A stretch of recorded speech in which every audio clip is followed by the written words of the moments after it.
morally is to always deliberately choose to do the right thing. It's not an achievement to say, I'm incapable of doing something bad. So I've never understood why some people who regard themselves as radical on the race to the left think that there's something incredibly important in defending the position that black people can't be racist.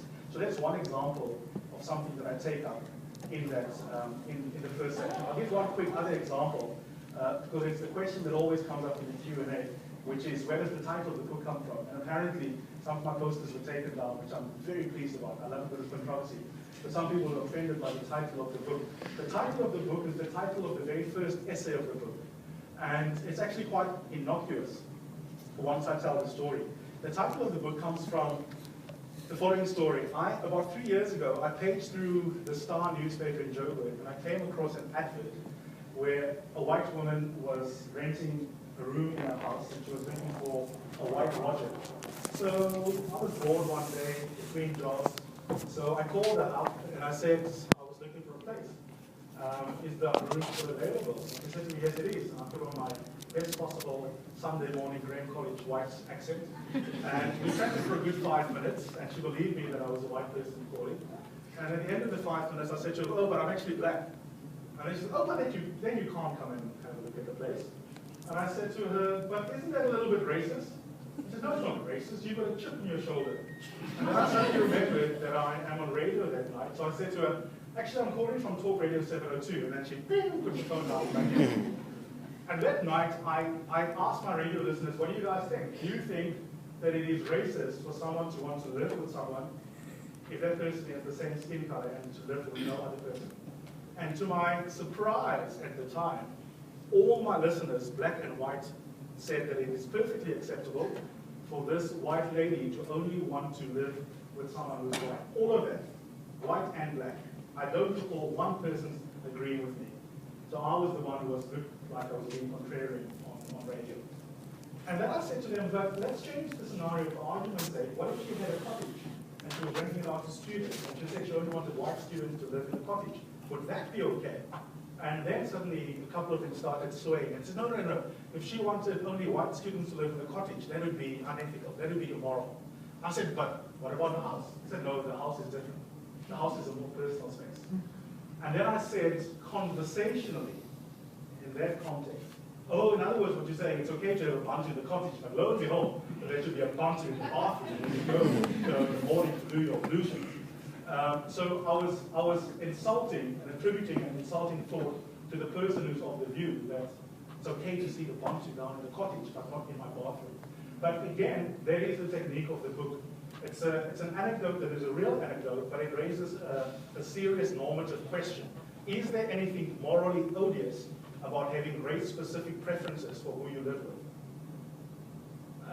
And I think it's a controversial topic, especially in South Africa.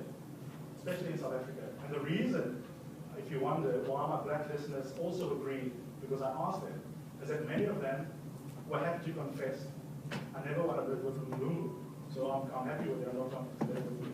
So it cut both ways. And that to me was fascinating. And the point that I argue for in the first essay in the book is, I'm not making a moral judgment about that person's preference. Obviously they have a legal right to decide who they want to live with.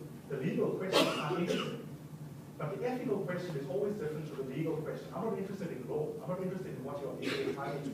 There's a reason I dropped law after third year. Law doesn't ask sufficiently fundamental questions. Philosophy asks fundamental questions. The legal question is easy. She's legally entitled to live with white people. The moral question remains, ought she only to live with white people? That question isn't answered by law. And the point that I was making wasn't actually a normative one. The point I wanted to make was an observation about South Africa and non-racialism. All I wanted to observe with that story is, it's so interesting, we're all obsessed with a non-racial South Africa in the public space.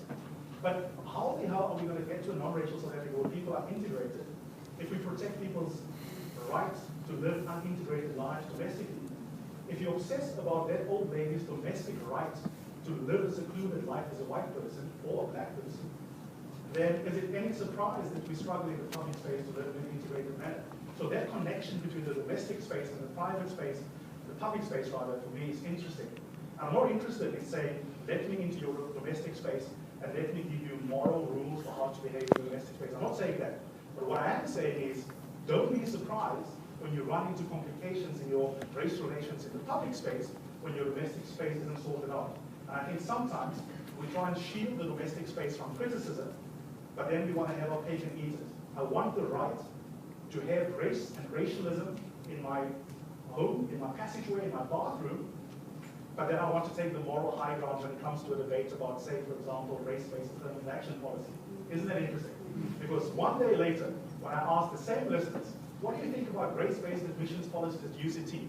The same people who defended their ladies' right to think racially will call in and without a hint of irony will say to me, when will we stop talking about races?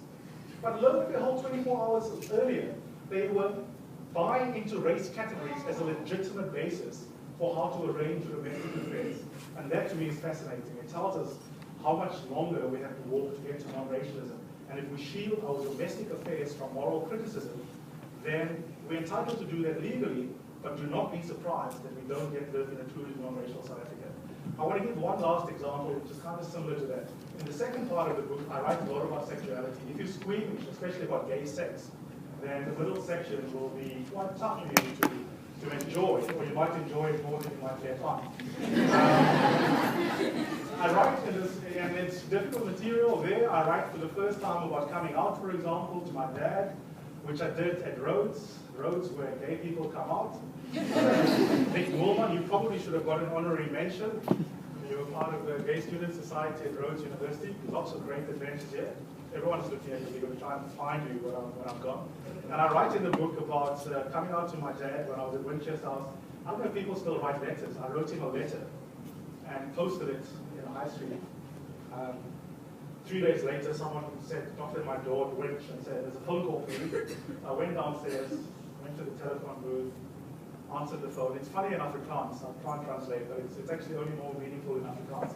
My dad on the other side, Monsieur, ek jou brief gekry? Ja, Daddy. I wasn't in the mood for a full conversation, even though I knew the contents of the letter.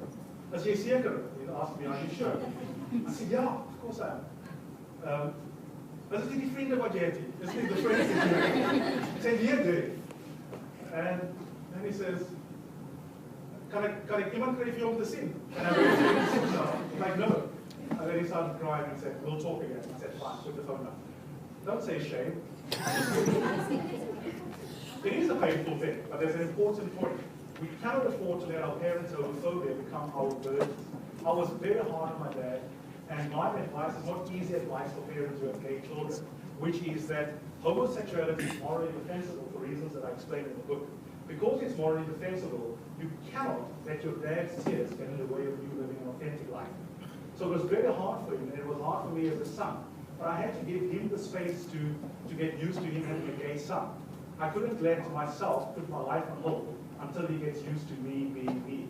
Because I wasn't asking him to get used to me being a pedophile. I was informing him. I wasn't asking him. I was just informing him that I'm gay. But it was a very difficult conversation. And to his credit, he's come a very long way. And now he comments on my boyfriend, which for someone who spent so many years in the army is quite an incredible journey. But even the middle section of the book raises debates. They're not just stories. And one of the debates I raised, I was challenged for the first time by a gay student last week at UJ, and I'll stop here, is a debate in which I raise what's a debate from philosophy around authenticity and the importance of living an authentic life. A question, is there something unethical about being in the closet? It's a very difficult question. There are many after nines, especially in Germany, who are in the closet. Some of my best friends are married gay men. And an ethical question I raise in the book is there something morally that can be criticized about someone who doesn't live an open life as a gay person? And for reasons based on my education in philosophy, I do like the concept of authenticity in French philosophy. And it seems to me like a life that lacks integrity is a life that can be criticized morally. And some of my gay peers also come for critical scrutiny in my book, because I also raise questions about their lack of integrity in the book, and some of them push back. So that's just by way of flavor, what some of the questions are that I deal with in the book. I'll stop there for questions and discussions.